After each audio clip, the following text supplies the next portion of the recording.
B2B marketers, welcome to B2 Beacon's first installment of our Leaders in Luminary series. I'm your host, Thad Kalo, CEO of Business Online and Executive Editor of B2 Beacon. We are here in the lovely Windy City of Chicago, which just so happens to play host to one of the most respected and most sought after B2B marketing events and associations in the world, the BMA. And here we are with some of the heavy hitters of the BMA board, as well as very respected members in the B2B marketing community. We have Al Mag, who is the former head of communications of Avnet, as well as the executive director of the BMA. Welcome, Al. Thank you very much. Carla Johnson, president of Type A Communications, and also BMA board member focused on content. Right. Thank Great you. to have you, Carla. Steve Ligori, who is the former global innovation officer at GE, as well as the new current founder and CEO of Ligori Innovation, and the current BMA National Board Chair. A lot of titles. A lot of titles. But Steve. happy to be here. Any cash? Thanks for making it. Stock, cash with all that? And last but not least, we have Howard Sherman, who is the global CEO of Durimus Agency and the incoming BMA Board Chair. Ladies and gentlemen, welcome. Thanks for joining us. Thanks, Thank you for having Yeah, us. thanks for having us. So, if we just heard Gary a moment ago, this world we live in is in constant flux. Yep, the BMA is an organization that's been around almost for a century. How does the BMA stay relevant and keep B2B marketers in a modern mindset? How do we make that shift and empower these individuals to do better B2B marketing, if you will? Howard, I'd love to start with you. You know, I think the one thing that's very clear is that marketing, whether it's B2B marketing or B2C marketing or B2B2C marketing, it is evolving and it's changing, and whatever you're doing this year is not necessarily going to be the thing you're doing next year in terms of how you connect with customers, how you build your business, how you grow your company. So I think relevance is all about continuous learning. Yep. And paying attention to what's next, not just what's now. And I think the BMA is very much all about providing opportunities to access new learning, access new connections, access new thinking. Can I ask a real question on that, Steve? It seems as though B2B marketers are playing catch-up often, and in our counterparts in B2C that seem Yep. to be on the bleeding edge. What can we do to finally leapfrog that and be recognized and respected for the smart professionals we are? Yeah, I think actually that's the that's the punchline of why BMA is such a great organization. I've been part of the organization for 6 years. I've been doing innovation and marketing pretty much my whole career. In fact, these guys know I like to say, because I grew up at Kraft and Pepsi, I'm a recovering consumer marketer. There you go. Being here and I've loved the BMA for the 6 years. Why? And the why is everything you go to as a professional in marketing. If you're a marketing professional, I don't care if you're on the client side, the agency side, you're an independent professional. It's like 98, if not 99% consumer marketing, which is great. I love it. I've done it all, but that's just not the same of what we have to do in the B2B community. And what we have is just this incredible network of professionals who are thought leaders, want to be a thought leader, want to take all the disruption going on in the world, technology, big data, global competition, all this stuff. B2B is like over half of the world's GDP, but it's like 1% of the market. And that makes no sense. And I think we're committed collectively as a community that we're gonna raise the level of thought leadership and professionalism, and the results speak for themselves. We're sitting here in this great Chicago conference. We have 1,004 attendees at the conference here today. Unbelievable milestone. Fantastic. Who would have thought? It's the largest B2B organization in the world. Carla, specifically, what are we doing to arm these folks to be more modern? You know, I think one of the things is just bringing people together so they have an opportunity to really have conversations about what they do. So, as a marketer, it's hard because you're at your desk, you're in meetings, you're with clients, you're with other people in your company, and it's hard to get away and get a sense of a reality check of what really is going on in the industry, in the profession. So that's what BMA does a lot. We bring people together in small groups, we bring them together in regional communities, national events. It's an opportunity to really listen to what's going on with your peers and have a little bit of a sanity check. Are other people validation? Yep. right? Are other people struggling with the same things that I'm struggling with? Sure. And Al, I know you have a rant around social and social media not being social, and this type of event being the conduit to actually being social and building a network. What does it mean to the B2B marketer to come here and connect with like-minded folks and learn and build their network and build their career? Well, I used to get 400 emails a day. Okay, and eventually I started telling people, just send me a letter. I get one a week. And how do you communicate? It's different for everybody. And I think social media is one of the greatest tactics of all time. And when they started the BMA 92 years ago, I don't think they knew Al Gore was going to invent the internet at that time. So it's worked out to be one of the great tactics of all time. But email, using the internet, online, everything, sometimes you miss that interaction with people. It's a trust, a bond you get from others. And I would tell you, in my experience, I live in Phoenix now, even though Chicago's home. Some of my best friends are because of BMA. And without a doubt, some vendors I used to work with, or partner agencies, the relationships you start, and you don't do that online, and you don't do it sending out a text. You have to bond at some point in time. I think it's a great method of doing things, but that personal interaction, I think, is really, really important. I think it's a balance that people need to have, and not just go one way or the other. 500 friends on Facebook. Sure. I'd rather have 5 friends. Yeah, and I would validate that. I do a lot of conferences and a decent amount of speaking myself, but there's a esprit de corps at the BMA that I don't think you see anywhere else, and that level of connection that lives on is palpable. Roadblocks. I think there's something that's getting in the way of changing the framework for how we move B2B marketers to the forefront. What are some of the biggest things that are in the way of the professionals in the business-to-business marketing space that we need to overcome? And again, how is the BMA arming us with that? Steve?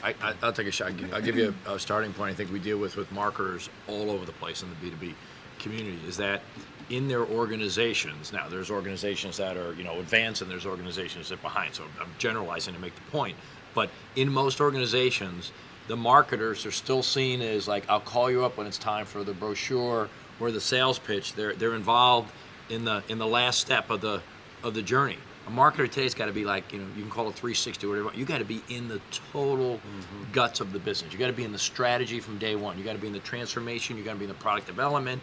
You got to be in everything. And if you're just in there in the help generate leads and help me get sales pitches and promotions together, you've lost before you started. And we hear that from our B2B colleagues. And I think one of the great aspects about BMA is we totally get that, and everyone we work with, again, whether you're with an agency, whether you're with a client, whether you're an independent, we get that, and the community's trying to make the business of business better. Let me ask you a question there. We understand that, and we feel that pain, right, as practitioners, if you will, and especially the people that are supported by membership. But how do we have the conversations with folks like yourself, who sit in the executive chair, to change that paradigm shift, if you will? What do we need to do to help the organization change from not only bottom up, which I think is happening, but top down as well? Well, I'll give you a start, but I sure want to hear from sure. my colleagues here. I'd say just very, very quickly, one, you got to walk the talk. You have to lead the journey. You have to set the example personally. You have to go out. You have to go out and be a change agent. You have to be willing to take that. The other side of it is you got to make sure you actually bring those skills in to the organization, because there are so many new and changing skills. So you have to lead it, but then you actually have to go out and get the resources to do it. Yeah, and I think even with leading that conversation, I think when you go to an executive in an organization, you have to come with the mindset of a business person and not a marketer. And I think that's something that marketers miss, is that they come from that perspective and they haven't stepped up and taken that responsibility to really say, I know this business and I know what our objectives are, and let's have this conversation as business people. I was lucky when I was on the C-level of a $26 billion company. Before it was a $26 billion company, it was a $6 billion company. And the CEO absolutely believed that branding, communications with employees, that was how you're going to get employees engaged. Employees would help, if they're engaged, chances are they're going to do a better job with customers. Do a better job with customers, we can turn those into profits. So it's a little selfish, but it worked. Yep. And there's just so many different levers to pull. But if you get the C-level to believe in marketing and branding, and that's part of the deal, it really works. And I can tell you, the CFO could have talked about branding as good as I could have. Everybody, the CIOs and everybody on our C level was from the beginning brought in by the CEO saying, we're going to do this. So it was nice to have, he had my back. Not every company's like that, but it's important to be successful. And if everybody gets it, they know the brand is worth some part of that stock price. And that helps, and not only just sales, but stock price too. So alignment and communication, Howard? Absolutely. And I think one of the drivers of everything that Steve, Carla, and Al are talking about is, a few years ago at the conference, everybody was talking about kind of this, this greater sense of responsibility and accountability we had as marketers, and how that was going to be a challenge and a problem. I think it's the best thing that could have happened in the world for the marketing community. Point. Yep. Right. Because what it's done is it's made marketers business people first, right?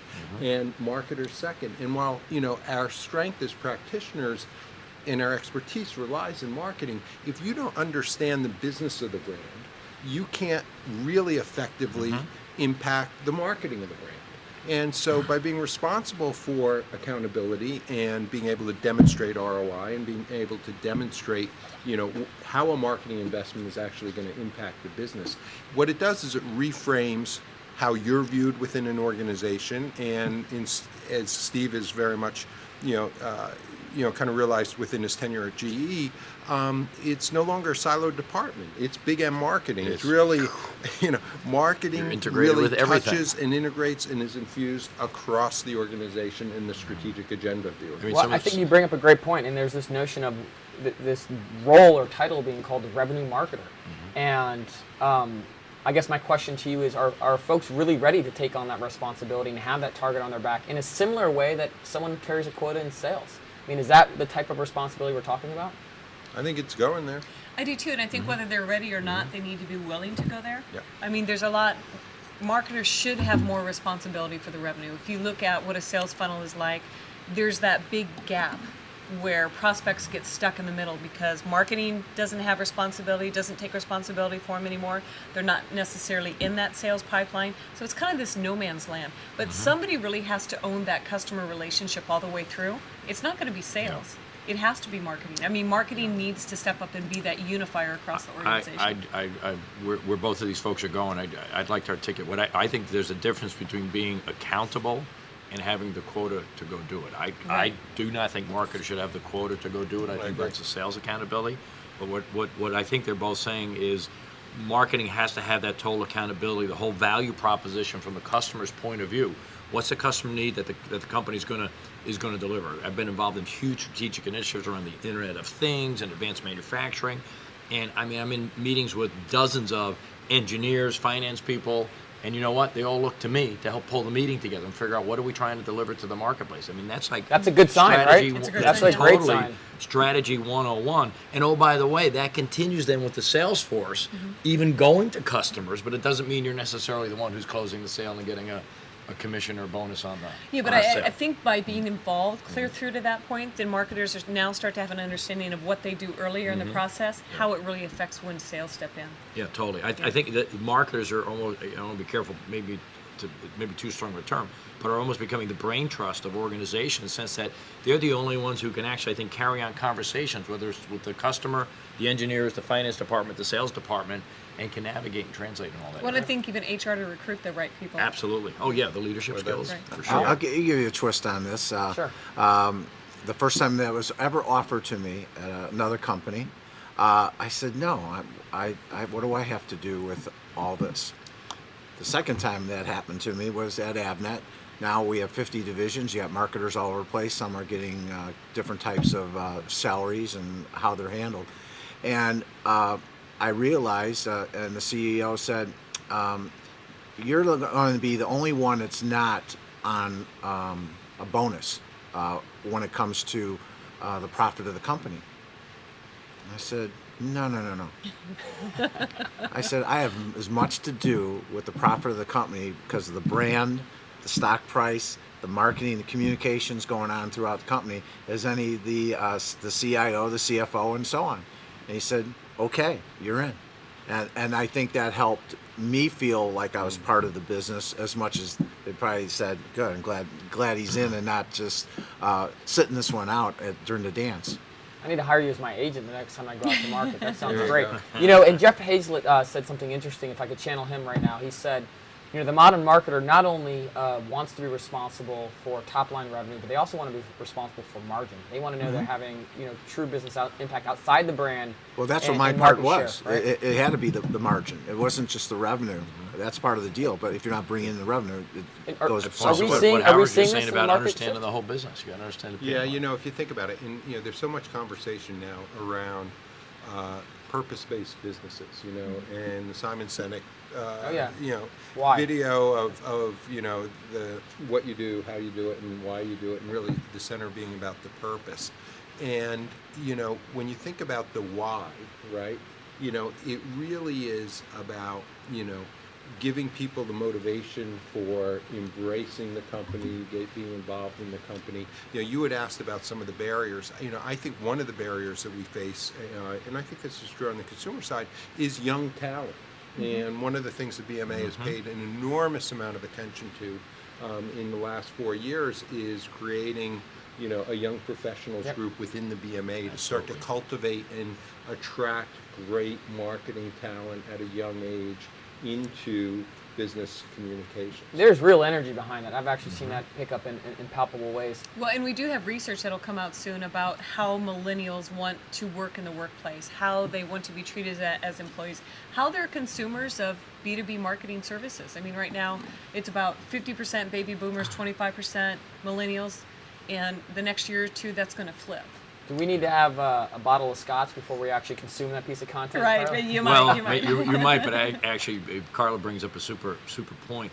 One of the things that the BMA has evolved into the last couple of years is taking a thought leadership position and actually financing and funding primary research in important topics to B2B researchers. So in terms of our trying to cast a broad tent, you're not just looking at experienced marketers like us, we're looking at issues that affect employers, issue that affect, like say in this case, millennials, like what are you looking for, how do you consume marketing, and we're actually sponsoring the actual research and making it available to our membership. A holistic view, if you will.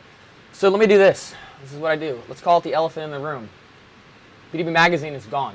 There's a void, right? What is the BMA doing to fill that void? We are we are filling the void. I can tell you right now, and these folks know that we have several irons in the fire right now. Some of them tactical, some of them very game changing in terms of how they might impact B2B. Our voice is only going to get louder. I feel I could say that quite confidently on behalf of the team. Exactly what vehicle it's going to go into, it's probably going to be in several, but we're going to be very impactful. You know, I think that's a good point. And what we see in other B2B areas is that it may be specific to one part of B2B marketing, but really BMA is the only one that covers the entire spectrum of what that holistic B2B marketer needs to look like and needs to understand. And like Steve said with the research, that's where we're looking into and helping people understand the B2B community of what you need to look like as a marketer to be successful and sometimes even keep your job. Absolutely. So to wrap this, and this has been fantastic, I'd love to get in small soundbite, 30 seconds or less, one of your favorite success stories of a person, a company, a brand, you name it, that has come into the BMA and has been positively affected by this great organization. Any great examples? Well, I'll talk about some things that we've seen in Colorado, especially when you start around 2008, 2009, some of the things that were going on with the economy. Companies laying people off, people were getting laid off, or they didn't have support for professional development, continued learning. And we saw some members who, we called it unencumbered by employment, maybe for a time. And what they did is they really dove in and they said, this is my opportunity to kind of take an educational sabbatical. And they really ate up what BMA had to deliver and the connections that they could meet, that they could make, and the people that they could talk to. And then when they got those jobs, they said, you know, this is my lifeline to that industry and that understanding that I didn't realize how important it was. And now that I'm back, I'm not going to stop learning. It relaunched their careers. it sounds like. Exactly, Yeah. exactly. I gave you two sides of the same coin. One, professionally with your GE that I've had just a great run with for the last 10 years. we got involved in BMA about 6 years ago. I was like the only one, and then someone else joined. I think we have 33 people here at this conference right now, and I have people coming up to me saying, thanks for introduction. I'm now bringing BMA skills and contacts locally into my business, into the chapter, etc. Completely separate. I just had someone up in the hallway this morning come up to me to say, I can't remember the name of the firm because it's some small firm I never heard of. I get to go to one conference a year, and the one conference a year I come to is the BMA conference. Fabulous. So Nice validation. I think that says it all. Absolutely. Howard? For me, it's actually been Doremus and our involvement with BMA as we joined and we've become a part of it. And I was just before I came down here, I was with two of my people upstairs, and we were just talking about how are we going to aggregate this content and represent it, do a mini version of this conference to our agency globally. Because there's just such good content and there's such good learning. It doesn't start and stop here. We provide that content, we make access to that content, and I know from my firm's point of view, we're going to distribute that content throughout our agency, and we're in Asia, and we're in North America, and we're in EMEA, and we want all our people to benefit from what happens in Chicago over the course of a 5-day conference. Fantastic. Al? I think if you're a leader in marketing today, you need to be self-learning forever. You can't stop, and at the same time, if you want to be a leader, you must have your team with you, learning with you. If you make sure they're on top of their game, you're going to beat your competition. It's that simple, and they'll be very happy to work for you because you're helping develop them. And I think that's what BMA offers, both a learning experience as well as a personal experience, and it's going to pay off for you. And I'd be looking at the list who comes and go, boy, my competitor's not here. I have an advantage today to be there. And as a sidebar, we're very excited by at least 8-9 different people have approached us, 2 by email today, from other cities that want to be look out to be possible chapters for us. And I won't tell you where they all are, but I don't want to bore you with that. But it's pretty exciting. A lot of dust is flying. I think it's really great for BMA's image, and the hope that we're going to continue to be, just like they started 90 years ago, that we're going to continue to help them be relevant. Well, I think this has been fantastic, and I think through these conversations it should be very obvious to folks that this is an enormous opportunity for B2B marketers today, not only in this industry and in the world we live in, but being supported by an association and a network that's so strong as the BMA. So Al, Carla, Steve, Howard, truly appreciate your time, and we thank you for your efforts. Thank you. Thank you. Thanks. All Great right. being here.